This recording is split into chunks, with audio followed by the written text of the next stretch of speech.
அது இவ்வளோ புளி எடுத்துக்கிறோம். இதில் இவ்வளோ உப்பு கொட்டிக்கிறோம். 2ன்னா பித்தளை பாத்திரம் விளக்குறதுக்கு. அதுக்கு எப்படி விளக்கி வச்சுருக்கேன் சரியா? இதுமாரி ஒவ்வொரு பாத்திரத்தையும் விளக்கிட்டு ஒட்டுக்கா காமிக்கிறேன்.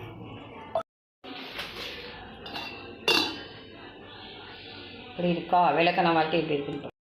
இதுக்கு முன்னே பார்த்துட்டிங்கன்னா இது ரொம்ப 100-150 வருஷத்துக்கு முன்னாடி இருந்தது.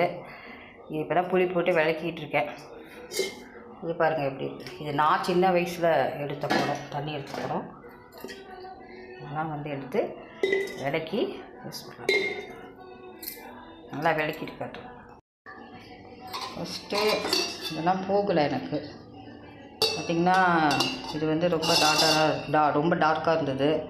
கொஞ்சம் கம்பின்னு அது வச்சு புளி வச்சு தேய்ச்சதுக்கப்புறம் எல்லாம் போயிட்டு கொஞ்சம் ஷைனிங்காக பாருங்கள். இது செம்பு பித்தளை 2 கலந்து செஞ்சுருக்காங்க. அதனால் பாருங்கள், ஒரு சில இடத்துல செம்பாகவும் தெரியும், ஒரு சில இடத்துல பித்தளையாகவும் தெரியும். சரிங்களா? இதோட பெரிய